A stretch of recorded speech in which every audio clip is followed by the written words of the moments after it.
तो RD calculation का मतलब क्या है? आरडी का मतलब है recurring deposit. Recurring deposit means repeated deposit, जो हम लोग फिक्स डिपॉजिट के तरह सिंगल टाइम में, वन टाइम में नहीं करेंगे।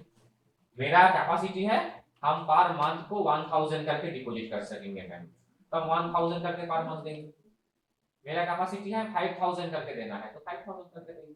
मतलब रिपीटेडली देते रहेंगे पर मंथ को। एक बार में 2 लाख 20 लाख देने का कैपेसिटी मेरा नहीं है, लेकिन हम रखना भी चाहते हैं। हम फ्यूचर के लिए या किसी रीजन के लिए, एजुकेशन के लिए, किसी भी रीजन के लिए हम बैंक में रखना चाहते हैं। तो मुझे क्या करना चाहिए? आरडी करना चाहिए, क्योंकि आरडी में प्रॉफिट सबसे ज्यादा होता है, जो चालू खाता में रखने से नहीं होता है, जो सेविंग्स अकाउंट में रखने से नहीं होता है। सेविंग्स अकाउंट में वही रखना चाहिए तो इंस्टेंट का भी जरूरत पड़ सकता है, बस उतना ही। लेकिन अगर मुझे फ्यूचर के लिए कुछ प्लान करना है, कुछ डिपॉजिट करना है, अगर हम एफडी नहीं कर सकते हैं, तो सबसे आसान एंड सबसे फ्लेक्सिबल है आरडी, जो तुम अपने बजट के हिसाब से, तुम 100 रुपया अगर दे सकते हो तो वही बहुत है। तुम्हारा बजट के हिसाब से करना चाहिए, लेकिन करना चाहिए। तो इसको हम लोग क्या बोलते हैं? रिपीटेड रेकरिंग, जो बार बार करेंगे। इंश्योरेंस सेक्टर भी वही है, इंश्योरेंस का पैसा भी तो बार बार देना पड़ता है, एक बार देने से नहीं होता है, तो भी इस कैलकुलेशन के थ्रू होता है। मतलब जो भी डिपॉजिट रिपीटेडली हम लोग करेंगे, उसका ओवरऑल कैलकुलेशन इस प्रोसेस में होगा, जो प्रोसेस हम दिखा रहे हैं। वो किसी भी प्लेस का हो सकता है, किसी भी सेक्टर का हो सकता है। तो हम 5000 करके देंगे पर मंथ पे। हम एक डिपॉजिट करेंगे 5000 करके पर मंथ, जिसमें 10% मेरा होगा रेट ऑफ इंटरेस्ट। पैसा बैंक में दे रहे हैं, मतलब बैंक मुझे क्या करेगा? रेट ऑफ इंटरेस्ट प्रोवाइड करेगा, और हम 1 साल के लिए रखेंगे। तो एक्चुअली तुम अगर देखोगे 5000 करके तुम अगर 1 साल दोगे, 1 साल मतलब कितना मंथ होता है? 12 मंथ। तो 5 into 12 कितना होता है? 60। तो तुम 60000 दे रहे हो बैंक को, एंड 60000 के अगेंस्ट में 10% कितना होता है? 6000। लेकिन ये 60000 का 10% 6000 तुम्हें नहीं मिलने वाला। क्यों नहीं मिलेगा? तुम्हें बहुत कम मिलेगा। क्यों मिलेगा कम? क्योंकि तुम तो 60000 एट ए टाइम पे नहीं कर रहे हो ना।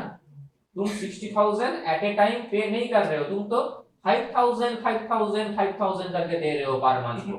अगर तुम 60000 एक बार में दे देता, तो ऑब्वियसली बैंक तुम्हें 10% के हिसाब से 6000 तुम्हें देता। ना, तो तुम्हें ऑब्वियसली देता 60000 के अगेंस्ट में 10% जो होता है 6000 तुम्हें देता। लेकिन यहाँ पर हम क्या कर रहे हैं? 5000 दे रहे हैं। तो पहला मंथ में जो 5000 देंगे, तो पहला मंथ का 5000 के ऊपर 10% मिलेगा रेट ऑफ इंटरेस्ट? क्या लग रहा है तुम्हें? नहीं मिलेगा। क्यों नहीं मिलेगा? क्योंकि 10% तो ईयरली है। 10% रेट ऑफ इंटरेस्ट जो बैंक तुम्हें देगा, वो तुम्हारा क्या है? ईयरली है। लेकिन हम 5000 किस में दे रहे हैं? पर मंथ को दे रहे हैं। तो 10% को तुम्हें डिवाइड करना पड़ेगा 12 से, 0.8 कुछ होगा समथिंग, तो उतना तुम्हें मिलेगा पहला मंथ में। दूसरा मंथ में भी वही मिलेगा, लेकिन पहला मंथ में जो डिपॉजिट था उसका 2 बार हो जाएगा, 8.8 पॉइंट प्लस 0.8। तो इस तरह से कैलकुलेशन अगर तुम करने जाओगे तो बहुत कॉम्प्लिकेटेड है। इस कैलकुलेशन को अगर हम फंक्शन के थ्रू करेंगे, फिनेंशियल फंक्शन बोला जाता है इसको। फंक्शन का नाम है एफवी, फ्यूचर वैल्यू। फंक्शन का नाम क्या है? FV, future value. ब्रैकेट तो पहले तुम्हें देना पड़ेगा रेट ऑफ इंटरेस्ट। ब्रैकेट के अंदर पहला जो कंडीशन है जो तुम्हें देना पड़ेगा वो है रेट ऑफ इंटरेस्ट, जो मेरा है B2 सेल में। इसको डिवाइड करेंगे 12 से। क्यों 12 से डिवाइड करेंगे? क्योंकि हम पेमेंट पर मंथ को करने वाले हैं, और यहाँ पर जो 10% लिखा हुआ है वो ईयरली। जब भी कोई डिक्लेरेशन किया जाता है फाइनेंशियली, वो ईयरली के लिए होता है। 10% रेट ऑफ इंटरेस्ट है, मतलब वो ईयरली है। तो rate of interest B2 cell में है, उसको डिवाइड 12 कर दिए। कॉमा, कॉमा देने के बाद है number of payment. Number of payment मेरा कितना है? B3। लेकिन B3 में तो 1 लिखा हुआ है, क्या हम एक बार देंगे? नहीं, इंटू 12। अब यहाँ पर अगर मान लो यूजर 2 लिखेगा तो ऑटोमेटिकली 2 into 12 24 हो जाएगा। अगर यूजर यहाँ पर 3 लिखेगा तो automatically B3 into 12 means 3 into 12 36 हो जाएगा। तो इंटू 12 पढ़ेंगे। जो भी वहां पर लिखा हुआ है वो ईयरली है। जो भी यहाँ पर लिखा हुआ है 1 लिखा हुआ है मतलब 1 ईयर, 2 लिखा हुआ है मतलब 2 ईयर।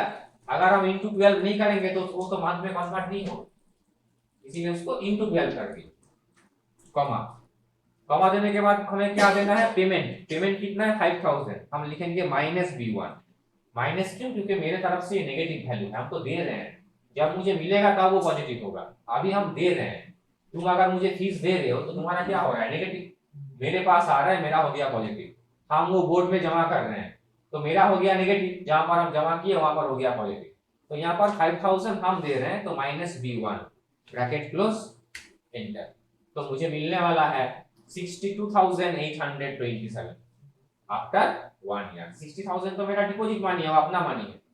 2,827 रुपीज मुझे एक्स्ट्रा मिल रहा है आरडी करने से। ठीक है, हम वापस दिखा रहे हैं फॉर्मूला को। ये भी फंक्शन का यूज होगा। और नीचे जो लोग फर्स्ट बेंच में बैठे हुए हो, तुम्हें दिखाई दे रहा है नीचे रेट, एन बार, पीएमटी में मतलब क्या रिक्वायरमेंट है वो तुम्हारा नीचे उठ के आएगा, क्या तुम्हारा रिक्वायरमेंट है। और उसी रिक्वायरमेंट के ऊपर बेस करके हम ये हेडिंग बनाए हैं। लेकिन ये हेडिंग चेंज हो सकता है, वो तुम्हें समझ लेना पड़ेगा। पीएमटी जगह पर पेमेंट बात हो सकता है, डिपॉजिट हो सकता है, अमाउंट हो सकता है, कुछ भी लिखा हुआ हो सकता है। इसका मतलब तो सिस्टम नहीं समझता है। सिस्टम इसको हम जहां जहां जैसे जैसे इनपुट करेंगे वैसे वो आउटपुट्स देगा। ठीक है ना। तो अभी हम ऐसा क्यों लिखे हैं, क्योंकि फॉर्मूला में ऐसा ही लिखा हुआ है, तो मुझे समझाने में और तुम्हें समझने में इजी होगा, इसीलिए हम ऐसे लिखे हैं। लेकिन जब हम जॉब करेंगे तब तो ऐसा रहेगा नहीं, ऑब्वियसली तुम्हें समझ लेना पड़ेगा कौन सा जगह, कौन सा सेल पेमेंट में जाएगा, कौन सा सेल रेट ऑफ इंटरेस्ट में जाएगा, कौन सा सेल टाइमिंग में जाएगा। टाइम के जगह पर, एन पर के जगह पर हो सकता है टाइम, हो सकता है पीरियड, हो सकता है तुम्हारा ड्यूरेशन, बहुत सारा टर्म है इंग्लिश में, कुछ भी हो सकता है, तुम्हें समझ लेना पड़ेगा। जहाँ उसी का मतलब यही है, नंबर ऑफ पेमेंट की है। तो पहले मांग रहा है रेट ऑफ इंटरेस्ट जो मेरा है B2 डिवाइडेड बाय 12। उसके बाद मुझे चाहिए नंबर ऑफ पेमेंट जो है B3 इंटू 12। उसके बाद है पेमेंट जो B1 सेल में है -B1 ब्रैकेट क्लोज करके एंटर दें। क्लियर। ये तो क्या फॉर्मूला कर दिया तुम्हारा काम। अब हम जो तुम्हें बता रहे थे तुम्हें करना चाहिए, क्यों करना चाहिए, देखो एक साल में तुम्हें तो मिल रहा है ओनली 2000 ज्यादा मिल रहा है, तुम बोले वैसा इतना बेनिफिट तो है नहीं, लेकिन इसको 2 साल के लिए कर दो।